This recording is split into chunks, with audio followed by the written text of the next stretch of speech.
قرآن پاک میں لیلۃ القدر کو 1000 مہینوں سے بہتر کی جو منطق بیان کی گئی ہے، اس کی سادہ الفاظ میں اگر آپ وضاحت فرما دیں تو وہ کیا ہے؟ بسم اللہ الرحمن الرحیم۔ رمضان المبارک اللہ کا بابرکت مہینہ ہے، اس میں قرآن پاک نازل ہوا ہے، اور قرآن پاک جس رات میں نازل ہوا ہے اسے لیلۃ القدر کہتے ہیں۔ لیلۃ القدر اب یہ نسبت اتنی اعلیٰ ہے کہ اس میں کی جانے والی عبادت جو ہے وہ 1000 مہینوں سے افضل ہے۔ اگر اس کو ہم سال بنائیں تو 83 سال کی عبادت بنتی۔ رمضان میں تو اللہ ویسے ہی بخشش کے بہانے بناتے ہیں، آپ نوافل پڑھیں گے تو فرضوں کے برابر ثواب ملے گا، آپ فرض 1 پڑھیں گے تو آپ کو 70 کے برابر ثواب ملے گا، اور یہ جو رات ہے اس رات کی عظمت کو اللہ نے مزید زیادہ بڑھا دیا ہے رمضان المبارک کی برکت کی وجہ سے، تو اس میں کی جانے والی عبادت جو ہے وہ 1000 مہینوں سے بہتر ہے۔ بے شک صحیح۔ اچھا مفتی صاحب، اس رات کو پوشیدہ کیوں رکھا گیا؟ کیا یہ انسان کی جستجو یا طلب کو آزمانے کا کوئی طریقہ ہے؟ ایک نصاب میں اگر بچے کو بتا دیا جائے کہ آپ کے پیپر کے اندر یہ سوال آئے گا تو وہ پورا نصاب نہیں پڑھے گا، وہ محنت نہیں کرے گا۔ مخفی اس لیے رکھا گیا ہے لیلۃ القدر کو تاک راتوں میں کہ عبادت جو ہے ہر بندہ زیادہ سے زیادہ کرے اور پھر اخلاص کے ساتھ کرے۔ تو ہر بندہ یہ کوشش کرتا ہے کہ تاک راتوں میں ہم لیلۃ القدر کی رات کو تلاش کریں۔ کسی کو ساری نصیب ہو جاتی ہے، کسی کو کچھ لمحے نصیب ہو جاتے ہیں۔ غروب آفتاب سے لے کر صبح صادق تک آپ عبادت کریں، آپ کا ایک ایک لمحہ اتنا قیمتی ہے کہ باقی سال کے کسی اور دن رات میں اتنا قیمتی نہیں ہو۔ اچھا مفتی صاحب، اگر ہم دیکھیں جس طرح سے آپ نے بھی نصاب کی بڑی خوبصورت مثال دی ہے، امام ابو حنیفہ اور بہت سارے بزرگ جو ہیں وہ یہ فرماتے ہیں کہ زیادہ تر ہم نے لیلۃ القدر جو ہے وہ 27ویں کی جو 26ویں کی رات ہے اسی میں ہم نے یہ زیادہ تر اس کو پایا ہے۔ زیادہ وہ کھول کے اس کو وضاحت نہیں کرتے لیکن وہ یہ بتاتے ضرور ہیں۔ تو یہ بتائیے گا کیا یہ بات ٹھیک ہے کہ زیادہ تر جو ہے وہ 26ویں کی رات ہی ہوتی ہے لیلۃ القدر؟ دیکھیں، پہلی بات میں یہ عرض کرتا ہوں کہ لیلۃ القدر کو مخفی رکھنے کی ایک وجہ یہ بھی تھی کہ لڑائی کی نحوست تھی۔ جی ٹھیک ہو گیا۔ لڑائی ایک ایسی چیز ہے کہ اس سے گریز کرنا چاہیے، یہ نہ اللہ کو پسند ہے، نہ اللہ کے محبوب کو پسند ہے، اور نہ ہی اسلام کے نزدیک یہ پسندیدہ عمل ہے۔ اتفاق اتحاد جو ہے یہ اللہ کو پسند ہے، اور اس سے رحمتیں اور برکتیں نازل ہوتی ہیں۔ رہی بات کہ یہ رات مخفی ہے، یہ 27 کو ہوتی ہے، 25 کو ہوتی ہے یا 29 کو ہوتی ہے، اس کا حقیقی علم جو ہے وہ اللہ کے پاس ہے۔ باقی علماء کے اپنے اپنے اقوال ہیں، اپنے اپنے تاثرات ہیں۔ بعض علماء یہ بات کہتے ہیں کہ اگر 25 کی رات ہو اور جمعے کا دن ہو اچھا تو لیلۃ القدر کے ہونے کے زیادہ امکانات ہوتے ہیں۔ صحیح۔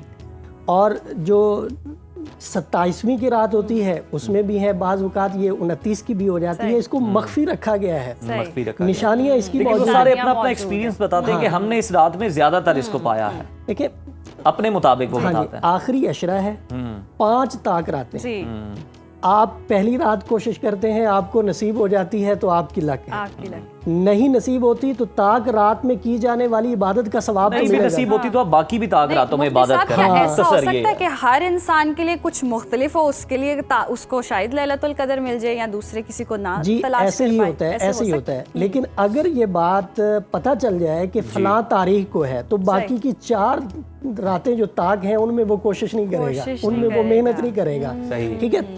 لیلۃ القدر ملنے کا ثواب تو اسے مل جائے گا، لیکن 4 راتیں جو وہ طاق جو ہے محروم رہے گا ان میں عبادت کرنے سے، ان میں محنت نہیں کرے گا، وہ ان کی عبادت سے محروم رہے گا، ان نیکیوں سے محروم رہے گا۔ مفتی صاحب یہ بھی بتائیے گا، فرشتوں کا زمین پر نزول جو ہے یہ کس بات کی علامت ہے؟ دیکھیں اسی صورت میں سورہ قدر جو ہے، بسم اللہ الرحمن الرحیم، انا انزلناہ فی لیلۃ القدر، کہ ہم نے اس کو نازل کیا لیلۃ القدر میں، اور پھر آگے جیسے ہم سوال کرتے ہیں نا کہ آپ کو پتہ ہے وما ادراک ما لیلۃ القدر، کہ لیلۃ القدر کیا ہے؟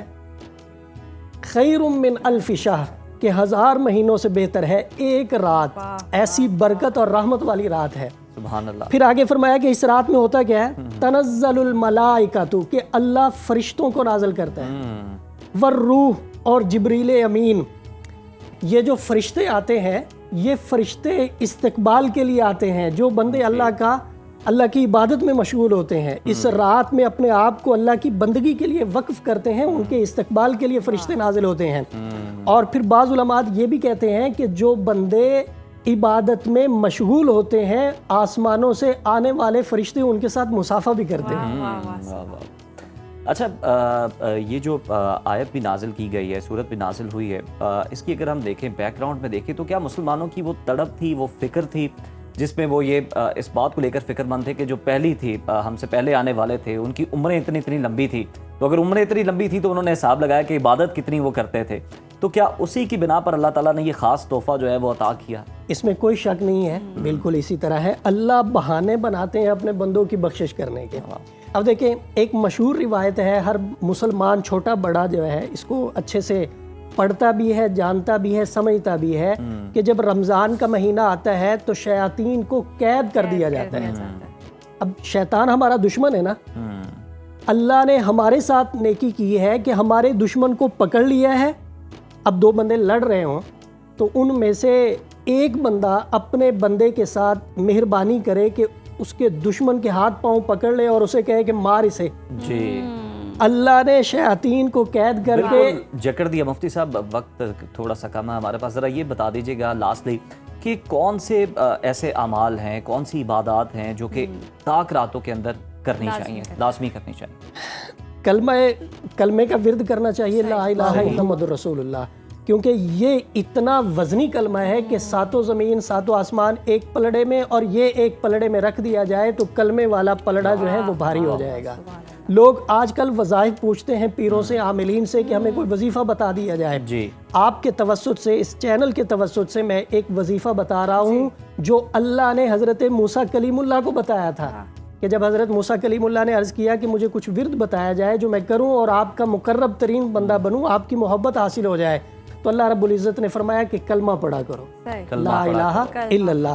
طاق راتوں میں کلمے کا اہتمام کیا جائے اور اس کے ساتھ دعا کا اہتمام کیا جائے، اللہم انک عفو نوافل ادا کریں، استغفار کریں، درود پاک کا اہتمام کیا جائے۔ آج کی جی رات عبادت کی رات ہے، جی بھر کے عبادت کریں، اور یو نیور نو کہ آج لیلۃ القدر ہو، اور اس کی تلاش ضرور کریں۔ یہ 10 دن بہت زیادہ امپورٹنٹ ہے، ہم کہیں بھی جا رہے ہیں اور کچھ ہی رہ گئے ہیں دن، دو موقع اب آپ کے پاس باقی ہیں، ایک آج کا اور ایک آگے۔ آج کی رات بہت زیادہ جی بھر کے عبادت کیجیے گا اور ہمیں بھی دعاؤں میں یاد رکھے گا۔